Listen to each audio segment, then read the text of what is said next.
मुझे थोड़ा-सा सारे बच्चों को जो भी हमारे यहाँ स्टूडेंट आता है, वो स्टूडेंट की सबसे बड़ी मेरी अपनी समस्या है, स्टूडेंट की समस्या नहीं है। स्टूडेंट क्या है कि कि शुरू से डिस्क्रिप्टिव और ट्रिक पढ़ता है और मुझे क्या पढ़ाना है कि मुझे जो है डायग्राम से पूरी की पूरी मैथमेटिक्स पढ़ाना है।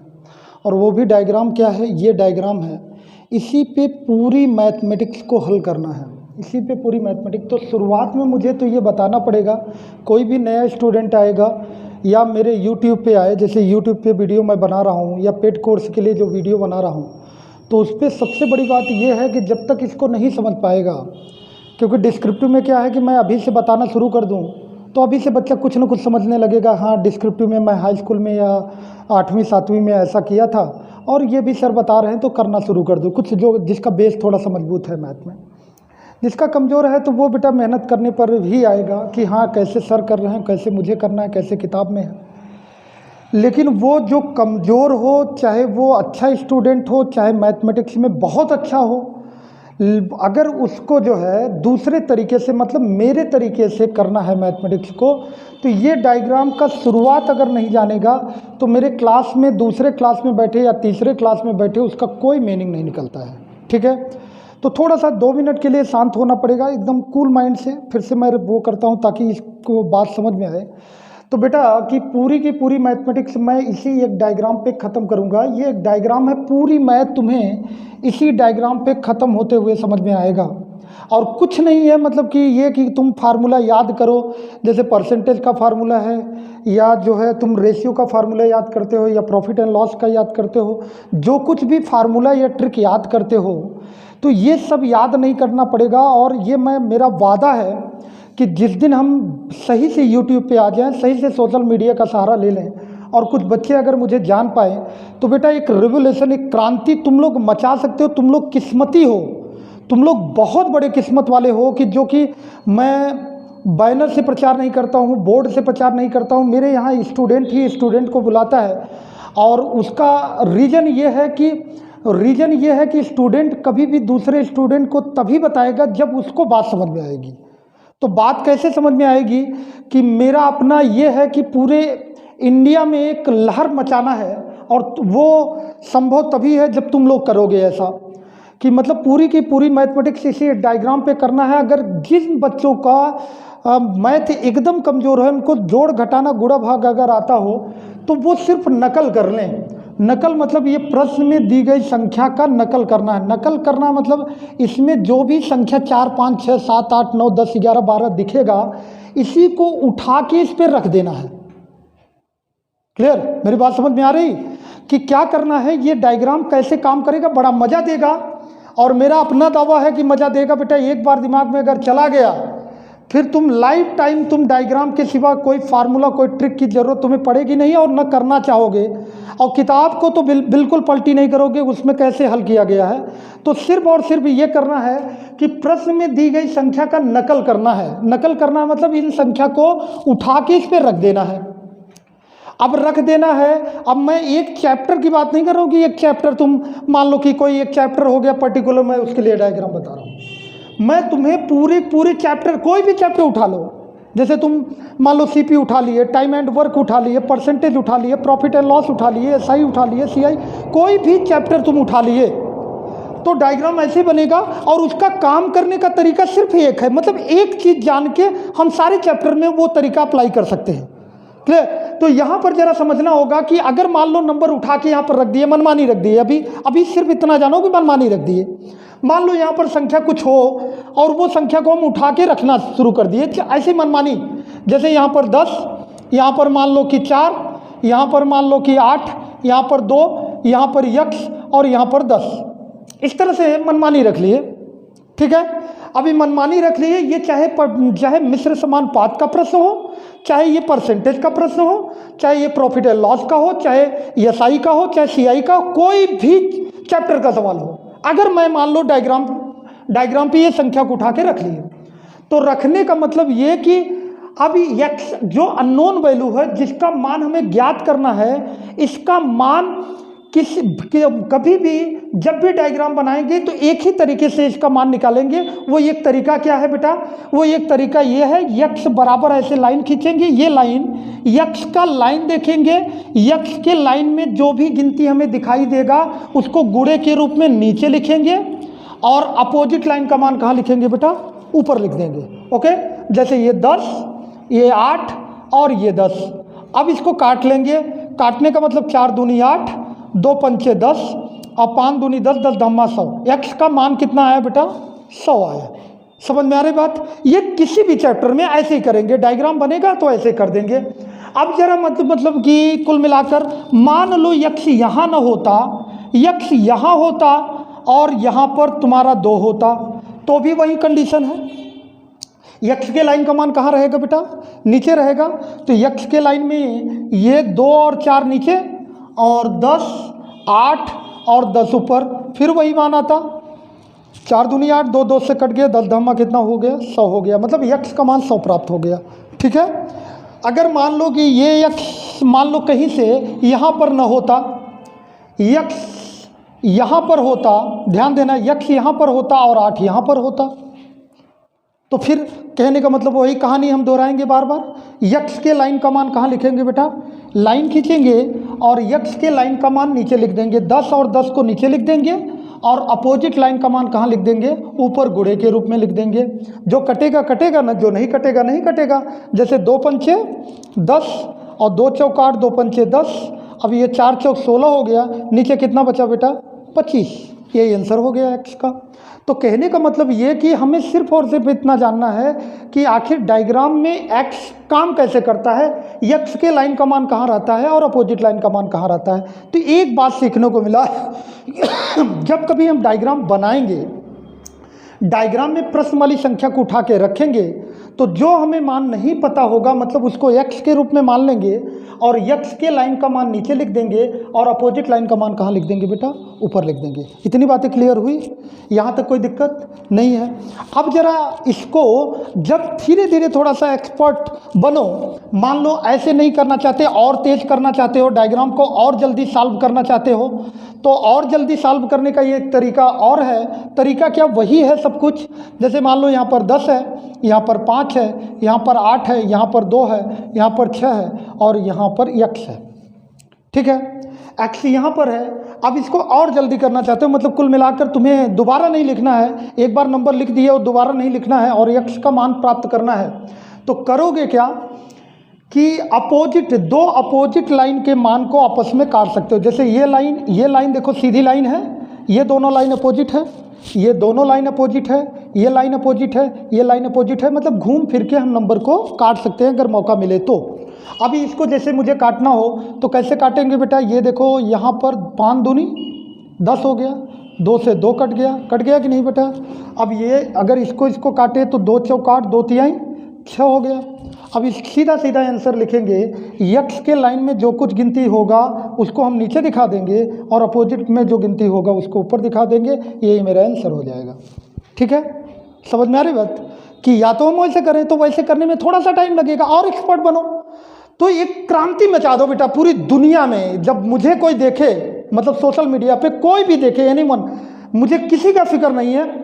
और एक बेटा एक नायाब चीज़ पढ़ रहे हो कि जो दुनिया में अभी तक कोई टीचर नहीं पढ़ाया है, और ऐसे करके मतलब मैं एक क्रांति मचाने वाला काम कर रहा हूँ कि यहाँ पर तुम्हें कोई फार्मूला, अगर मैं फार्मूला बीच में बताया तो तुम बोल देना कि सर हाँ फार्मूला बता रहे हैं, ट्रिक बताया तो बोल देना कि ट्रिक बता रहे हैं। ना तो मुझे फार्मूला पढ़ाना है, ना तो कोई ट्रिक पढ़ाना है, कुल मिलाकर हमें डायग्राम पर पूरी की पूरी मैथ को सॉल्व करवाना है। ठीक है, अगर तुम बीच में तुम लोग पूछोगे कि सर इसका फार्मूला क्या होता है या एक डिस्क्रिप्टिव कैसे हल होता है, तो वो चीज़ हम बताएंगे, ट्रिकी भी बताएंगे, लेकिन इतना समझ लो कि ये डायग्राम कहीं भी बनेगा, हमें काम ऐसे करना है। ठीक है, एक और एग्जांपल लेते हैं। मान लो कि यहाँ पर डायग्राम पे जैसे ये दे दिया गया कि ये 20 है, ये मान लो कि यहाँ पर 10 है, यहाँ पर 5, यहाँ पर 2 और यहाँ पर x और यहाँ पर मान लो 6 है। ठीक है बेटा, अब करना क्या है कि कुल मिलाकर हम दो अपोजिट लाइन को जहाँ जहाँ मौका मिलेगा काट सकते हैं। जहाँ जहाँ मौका मिलेगा क्या करेंगे, काट लेंगे ना। तो कैसे काटेंगे? अभी देखो यहाँ से इसको काट सकते हैं या इसको काट सकते हैं, तो काट लिए, 5 दूनी 10 ना बेटा। अब देखो ये दो अपोजिट लाइन में है, इसको काट लिए। अब x के लाइन का सब कट गया मान। अगर जैसे ही x का लाइन का कट गया तब काटने की जरूरत नहीं है, क्यों? क्योंकि सब सीधे लाइन में बचा होगा, 20 और 6 सीधे लाइन में बचा है। तो इस तरह x के लाइन में कुछ नहीं है, तो कुछ नहीं है तो इसका मतलब नीचे लिखने के लिए कुछ नहीं है। तो अब आंसर कितना आ जाएगा? 20 और 6 बचा है, गुणा कर दो 120। x का मान कितना आ गया? 120 आ गया।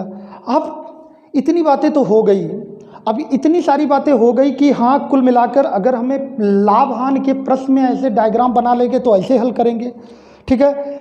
अगर चक्रवृद्धि ब्याज के प्रश्न में अगर हम डायग्राम बना लेंगे तो ऐसे हल करेंगे, साधारण ब्याज में डायग्राम बना लेंगे तो ऐसे हल करेंगे ऐसे ही। लेकिन एक सबसे बड़ा चैलेंज ये है कि क्या प्रश्न में दी गई संख्या को मनमानी रखेंगे? नहीं समझे बेटा? अगर इतना मनमानी होता कि प्रश्न में दी गई संख्या को मनमानी रखना होता तो 3-4 का बच्चा कहता कि मैं एसएससी की तैयारी करूंगा, सीजीएल की तैयारी अब शुरू कर देता हूँ, कहता कि ना कहता? हाँ। अच्छा, जो लड़कियां या जो औरतें हैं रोटी वोटी बनाने परेशान हो गई हैं, वो कहती कि ऐसा करो, पति से कहती कि ऐसा करो तुम भी काम करो, हम जा रहे हैं तैयारी करने। अब मैथ बड़ा आसान हो गया है, अब हम चौका बेलना करने से रहे, अब हमें तैयारी करनी है, मैथ तो आसान ही है। तो सभी लोग कर लेते कि ना कर लेते? जिसको लगता है उसको लगता है कि यार मैथ तो कुछ नहीं, 2 कौड़ी का मैथ हो गया। जब ऐसे मनमानी रख के आंसर प्राप्त करना है तो कौन सा इसमें बहुत बड़ा दमखम लगाना है? ऐसा तो कब हर कोई कर सकता है बेटा। एक 5 का स्टूडेंट को कहते मनमानी ऐसे नंबर वो लिख के काट दो, अगर थोड़ा बहुत काटने आता हो तो आंसर बता देगा। तो इसमें सबसे बड़ा चैलेंज क्या है? और चैलेंज को मैं खा जाऊंगा, लेकिन अभी के लिए तुम लोगों के सामने ये चैलेंज क्या है? चैलेंज ये है कि आखिर प्रश्न में दी गई संख्या को रखेंगे कैसे? ये चैलेंज है ना एक। यही चैलेंज को एक्सेप्ट कर लो और इसको हम आसान कर देंगे।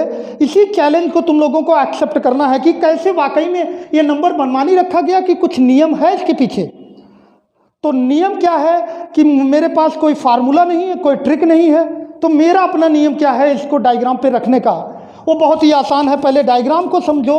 अगर डायग्राम को कायदे से देखो बेटा तो ये 2 भागों में तुम्हें बटा हुआ दिखाई देगा, ये 2 भागों में बटा हुआ दिखाई देगा।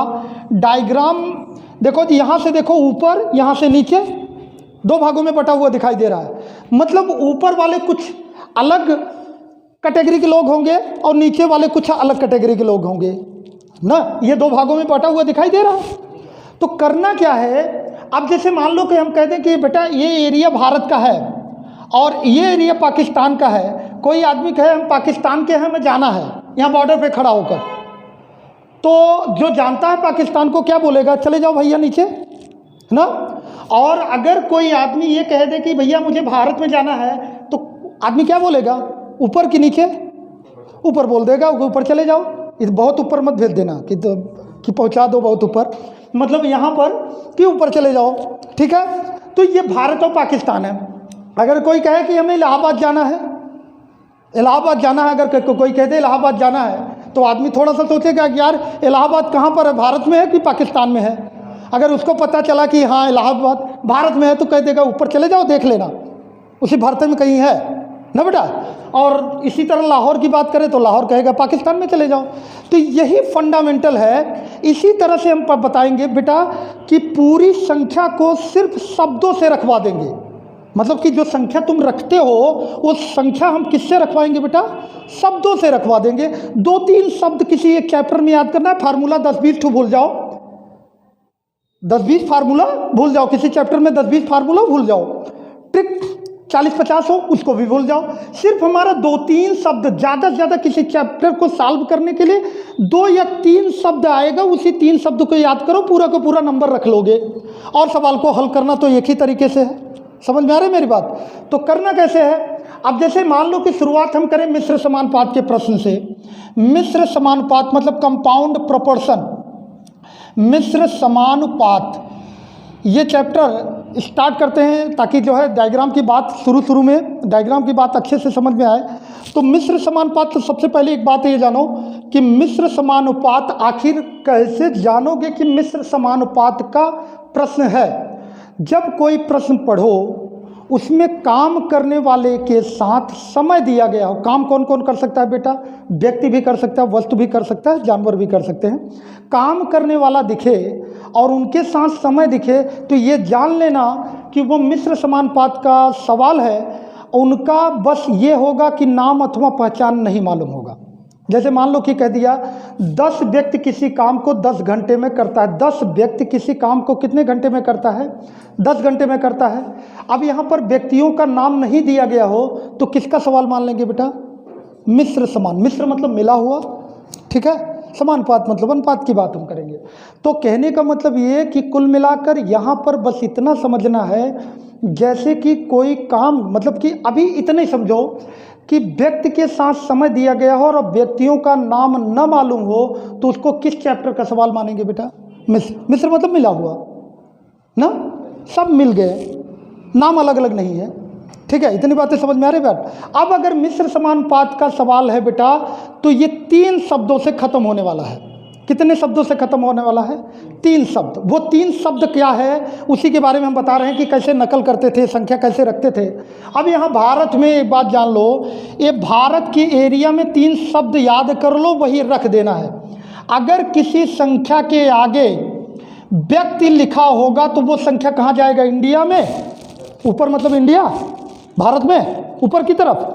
समझ में आ रही बात?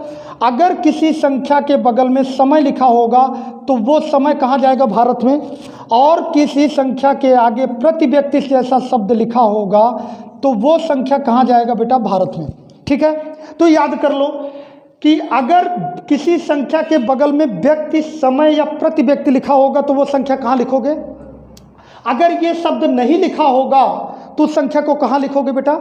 नीचे लिखोगे। क्लियर? इतनी बातें समझ में आ रही? जैसे फॉर एग्जांपल किसी सवाल में मैं देखा कि यहाँ पर 10 के आगे व्यक्ति लिखा है तो ये 10 कहाँ जाने वाला है? ऊपर की नीचे? डायग्राम में ऊपर जाने वाला, क्योंकि व्यक्ति से पता चला व्यक्ति ऊपर जाएगा। अगर यहाँ पर 12 मिनट लिखा है तो मिनट किस में आता है बेटा? समय में, तो ये कहाँ जाएगा? ऊपर जाएगा। अगर यहाँ पर मान लो 11 घंटा लिखा है तो 11 घंटे, तो 11 घंटे मतलब समय होता है, कहाँ जाएगा? ऊपर। अगर यहाँ पर लिखा है 12 प्रति व्यक्ति तो प्रति व्यक्ति कहाँ जाएगा? ऊपर।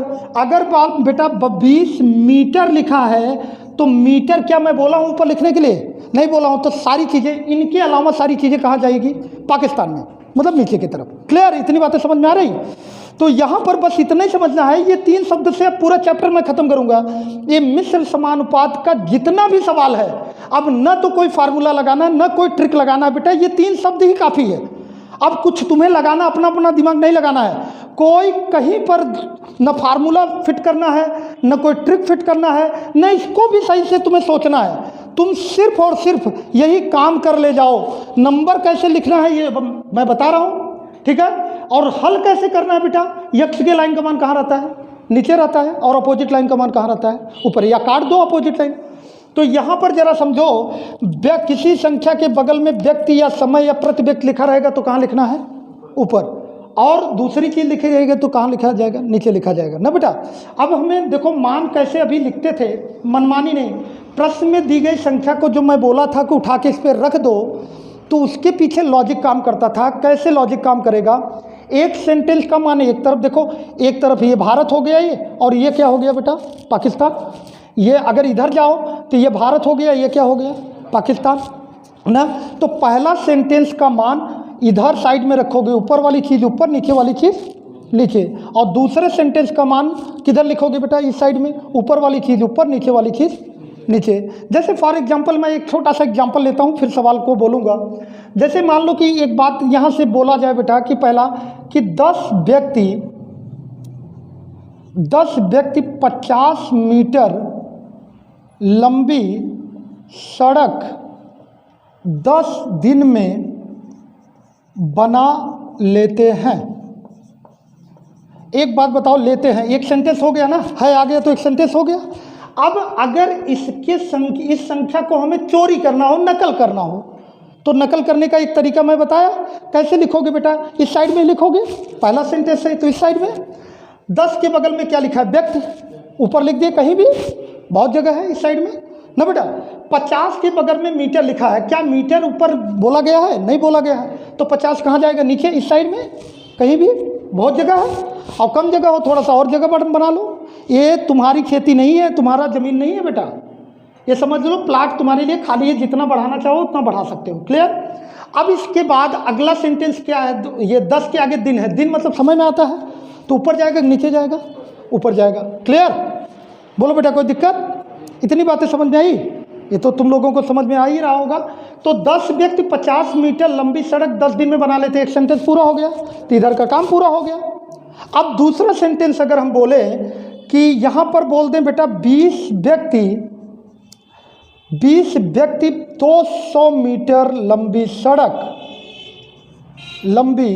सड़क कितने दिन में, देखो कितने दिन में है, पूछा क्या गया है? कितने का मतलब यही पूछा है, कितने दिन में बना लेंगे। अब ये जरा देखो, जो पूछा गया है उसको क्या मान लो, कितने को क्या मान लो बेटा, कितने को क्या मान लो, यक्ष मान लो। समझ में आ रही बात? अब इसको कैसे लिखोगे? 20 व्यक्ति, अब इस साइड में चलोगे तो 20 ऊपर जाएगा कि नीचे? ऊपर चला जाएगा। इसी तरह 200 मीटर ऊपर जाएगा कि नीचे? नीचे चला गया। इसी तरह कितने को यक्ष माने तो आगे क्या दिखाई दे रहा है? दिन। आगे देखो, यक्ष के आगे दिन है, तो यक्ष ऊपर जाएगा कि नीचे? ऊपर जाएगा। समझ में आ रही बात? बस हो गया। देखो इतना समझाने में मुझे टाइम जरूर लग रहा है, लेकिन लगाने में 2 सेकंड नहीं लगेगा बेटा, 2 सेकंड नहीं लगने वाला है। तो अब इसको अगर काटना चाहो तो बड़े आराम से काट सकते हो, मैं बता चुका हूँ तरीका। ऐसे डायग्राम पे काट सकते हो, जैसे ये 0 से 0 काट सकते हो, ये 0 से 0 काट सकते हो, 2 से 2 काट सकते हो, 5 दूनी 10। अब देखो यक्ष के लाइन में सारा मान कट गया, इसका मतलब आंसर कितना? 10 दूनी 20। यक्ष का मान कितना आया? 20 दिन। ओके, तो ये क्रांति मचाना है बेटा, इसलिए मैं जाना चाहता हूँ, मैं और किसी के लिए नहीं जाना चाहता हूँ। अगर कभी इलाहाबाद या जो झूंसी के जो भी बच्चे हैं जो मुझे अच्छी तरह जानते हैं, वो ये जानते हैं कि सर डायग्राम पे पढ़ाएंगे, और अगर किसी को मैथ बिल्कुल ना आता हो, वो आंख बंद करके डायग्राम पे बड़े अच्छे से कर सकता है। समझ में आ रही है बात? तो 3 शब्दों में ये मैं पूरा का पूरा चैप्टर खत्म करूंगा। वो 3 शब्द का नाम क्या है बेटा? व्यक्ति, समय, प्रति व्यक्ति। ये कहाँ जाएगा? ऊपर। और अगर ये शब्द नहीं लिखा होगा किसी संख्या के आगे, तो उस संख्या को कहाँ पर लिख देंगे? नीचे लिख देंगे, बस काम खत्म हो गया। तो इसी तरह हमें देखो, अब जैसे प्रॉफिट एंड लॉस है, परसेंटेज है, तो हमें कुछ बताने की जरूरत नहीं है, सिर्फ हम शब्द बताएंगे, रखना तुम्हें है। प्रॉफिट एंड लॉस में शब्द बताएंगे, रखना तुम्हें। अब प्रॉफिट एंड लॉस में जैसे तुम लोग क्रय मूल्य, विक्रय मूल्य, लाभ परसेंटेज, हानि परसेंटेज, तो क्रय मूल्य रुपया में कितना होता है, क्रय मूल्य विक्रय मूल्य रुपया में कितना होता है, ये सब जो फार्मूला या ट्रिक पढ़ते हो 50 किस्म का, तो ये फार्मूला और कुछ पढ़ना नहीं ना, तो दिमाग में रखना है बेटा। सिर्फ और सिर्फ एक चीज़ रखना है कि जहाँ पर मेरी बस इतनी सी, कुल मिलाकर इतने सारी बातों में एक बात समझ लो, जहाँ पर कितना या ज्ञात कीजिए जैसा शब्द लिखा रहेगा, उसको काट के उसकी जगह क्या बना दोगे? एक्स बना दोगे, पहला। ठीक है। दूसरा मैं क्या बताया कि डायग्राम में जहाँ कहीं भी एक्स होगा उसके लाइन का नंबर काट दो अगल बगल से। ठीक है, अगर कट गया तो जो गुणा करके जो संख्या बचेगा गुणा करके आंसर प्राप्त कर सकते हो। ठीक है, समझ में आ रही बात? अब जैसे एक और एग्जांपल लेते हैं बेटा, याद हो गया डायग्राम? डायग्राम याद हुआ? क्या ऊपर रहेगा बताओ जरा मुझे? व्यक्ति, समय और प्रति व्यक्ति ऊपर रहेगा। अगर ये शब्द किसी संख्या के बगल में नहीं दिखाई देगा तो कहाँ रहेगा? नीचे रहेगा। जैसे एक एग्जांपल और लेते हैं, बहुत छोटा सा एग्जांपल, कि अगर यहाँ पर बोले बेटा कि 15 व्यक्ति, छोटा सा एग्जांपल, 15 व्यक्ति किसी कार्य को 20 दिन में समाप्त करते हैं। बताओ एक सेंटेंस हो गया कि नहीं हो गया? हो गया कि नहीं हो गया बेटा? 15 व्यक्ति किसी कार्य को 20 दिन में समाप्त करते हैं, एक सेंटेंस पूरा हो गया। अगर इसको डायग्राम में हमें रखना हो तो 15 कहाँ रहेगा? ऊपर कि नीचे? ऊपर। 20 कहाँ रहेगा? ऊपर कि नीचे? ऊपर ही रहेगा। जगह है? दिन है ना बेटा, जगह। ये 2 नंबर हो गया। अब इधर का काम खत्म, क्योंकि इससे ज़्यादा नंबर तो है ही नहीं कि है। और कोई नंबर है क्या? बस नंबर को उठाना है। टारगेट क्या होना चाहिए? नंबर को उठा के रख देना है। तो हम 15 और 20 2 नंबर था, उठा के रख दिए। कैसे रख दिए? 15 के आगे व्यक्ति था ऊपर, 20 के आगे दिन समय होता है ऊपर, और कोई संख्या नहीं है नीचे लिखने के तो नहीं लिखेंगे, कोई मतलब मजबूरी नहीं कि लिखना ही लिखना है, जो है लिखेंगे, जो नहीं है नहीं लिखेंगे। ठीक है, अब यहाँ पर अगला सेंटेंस अगर बोलेगा तो किधर जाओगे? इस साइड में जाओगे, जाओगे कि नहीं? पहला सेंटेंस इस साइड में रखना है और दूसरा सेंटेंस की इस साइड में रखना है। अब यहाँ पर बोल दे कि 10 व्यक्ति उसी कार्य को कितने दिन में समाप्त करेगा बेटा, करेगा। अब ये जान लेना कि M1 D1 T1 वाला फार्मूला वो सब भूल जाओ, दिमाग से निकाल दो। M1 D1 वाला जो करते हो कितना कर पाओगे? M1 D1 2 शब्द है तो 2 शब्द का करोगे। M1 D1 T1 कर देगा तो 3 कर लोगे। M1 D1 जैसे मान लो कि बता दिए टीचर कि M1 D1 बराबर M2 D2, तो ये बोल दिए कि ये आदमी है, ये जो है समय है, ये दूसरा आदमी दूसरा समय। तो चलो इतना जान गए। फिर कहते कि मान लो कि दिन और घंटे दोनों आ जाए, तब बता देंगे कि M1 D1 T1 बराबर M2 D2 T2। फिर अगर कहते कार्य भी आ गया तो कार्य आ गया, तो यहाँ कह देंगे नीचे W1 लिख दो, यहाँ W2 ना बेटा। तो एक बात ये सोचो कि उनसे क्या बार बार पूछने जाओगे कि कौन सा चीज़ ऊपर कौन सा चीज़ नीचे फार्मूला में? चलो ये तो बता दिए, तो उनसे क्या बार बार पूछने जाओगे बेटा? या तो तुम एरो वाला फार्मूला का प्रयोग करो। एरो कौन सा ऊपर जाएगा, कौन सा सीधा संबंध रखता है, कौन सा उल्टा संबंध रखता है। तो यहाँ कुछ नहीं सोचना है, अपना दिमाग लगाना बंद करो बेटा। और याद रखना, आदत से किसी चीज़ को जीता जा सकता है, और दिमाग से तो सीखोगे। और अगर ये सोचो कि कंपटीशन दिमाग से लगे, दिमाग से निकलेगा, तो दिमाग वहाँ मत लगाना, वहाँ तो तुम्हारा आदत काम करना चाहिए। तो ये समझो कि ये कुछ नहीं, बस इतना याद रख लो कि अगर मिश्र समानुपात का सवाल है तो समय प्रति व्यक्ति कहाँ रहेगा? ऊपर, बाकी दुनिया की कोई भी चीज़ रहेगी तो कहाँ रहेगा? नीचे। अब यही सवाल है, कितने को मैं क्या बोला था बेटा? कितना, जहाँ पर कितना या ज्ञात कीजिए जैसा शब्द लिखा रहे उसको हटा के उसकी जगह क्या बना दो? यक्ष बना दो। अब इसको कैसे करोगे बेटा? 10 व्यक्ति कहाँ लिखोगे? ऊपर। एक्स कहाँ लिखोगे? दिन लिखा है आगे, ऊपर कि नीचे? ऊपर। हो गया ना बेटा? काट सकते हो, कटेगा। 10 दूनी 20, 15 दूना 30, आंसर कितना आया? 30। इतना मतलब ये चैलेंज कर दो, पूरी दुनिया को दिखा दो कि देखो। और तुम लोगों की कॉपी बेटा पूरी दुनिया देखेगी कि आखिर ये कर क्या रहा है, मैथ लगा रहा है कि कुछ और कर रहा है, कि सारे पन्ने को खराब कर रहा है। कुछ बच्चों को, कुछ टीचर को, कुछ गार्जियन को ये लगता है कि ये पन्ना खराब कर रहा है कि सवाल लगा रहा है। कभी कभी काटने का स्टाइल ऐसे होता है ना, खराब हो गया, देखो खराब हो गया, ऐसे कहते हैं ना, खराब हो गया। अगर किसी को काटना रहे तो ऐसे काटता है, और तुम पहले से काट रहे हो तो क्या लगेगा कि, और नंबर इसी पे लिखे हो तो काटना जैसा लगेगा ही। तो कहेंगे ये कुछ कर रहा था, नहीं सही बैठा तो काट दिया। और पूरी की पूरी कॉपी चेक किया, तुम्हारे जैसे तुम्हारे पापा अगर पूरी की पूरी कॉपी चेक करें, कहेंगे सब काटा है, ये कुछ नहीं कर रहा है, कोचिंग में जाके कुछ कर नहीं रहा है, बस ऐसे मनमानी कर रहा है, ये कुछ नहीं, पढ़ाई वढ़ाई नहीं कर रहा है। तो कहने एक चैलेंज पैदा करो बेटा, तुमसे पहले कंपटीशन की तैयारी करने वालों के सामने आ जाओ, और मैं तुम्हें बेटा तुम्हारी आदत डेवलप कर रहा हूँ। दिमाग तो ठीक है, इसको कैसे जानोगे, लेकिन आदत डेवलप करो कि दिमाग लगा के किसी चीज़ को बेटा जीत नहीं सकते हो, दिमाग से सीख सकते हो। अभी विराट कोहली को अगर कहा जाए कि भाई ये गेंद आ रहा है, इतने एंगल पे आ रहा है, आप दिमाग लगाइए आप छक्का मारने के लिए, और दिमाग लगा के मारे तो क्यों नहीं मार पाएंगे। कभी क्रिकेट खेले हो तुम लोग? खेले हो कि नहीं? तुम तो नहीं खेली होगी, तुम बच्चे तो खेले होंगे। तो क्रिकेट खेलने का मतलब अगर दिमाग लगाओ, ये गेंद आ रहा है, हम इस एंगल पे और ऑफ साइड में मारेंगे बहुत तेज़ी से, एकदम नहीं होगा। वो गेंद आता है, उनका प्रैक्टिस इतना सेट रहता है कि वो आप के जाना है कि ऑन पे जाना है, कहाँ पर जाना है, वो मार देते हैं। तो ये आदत काम करता है। साइकिल बेटा शुरू में दिमाग से चलाते हो और 10 मीटर नहीं जा पाते हो, थक जाते हो, और जब सीख लेते हो तो आदत काम करने लगता है, तो कितने भी दूर जाओ पता ही नहीं चलता है। शुरू में बाइक सीखते हो ना, थोड़ा सा 2 कदम आगे चला गया, अरे बाइक में चला लिया, बाइक चला लिया, ऐसे चलाते बाइक चला लिया, अरे यहाँ से वहाँ तक लेके गया, इतना खुश होते हो। और कहते थोड़ा सा हो गया, पसीना आने लगे, ठंडियों में पसीना आने लगेगा। तो ये पसीना आने कब लगता है? क्योंकि दिमाग, उस समय दिमाग पूरा काम करता है। लेकिन बेटा एक दिन ऐसा आता है कि तो बाइक आदत में आ जाता है, कब गियर लेना है, कब ब्रेक लेना है, कब क्या करना है, एक्सीलेटर लेना है, कब क्या लेना है, क्या तुम्हारा दिमाग सिखाता है? कभी नहीं सिखाता है। ब्रेक कब लेना है ये दिमाग बताएगा, तब तक एक्सीडेंट नहीं हो जाएगा, लेकिन ब्रेक ले लेते हो। तो आदत से काम करो।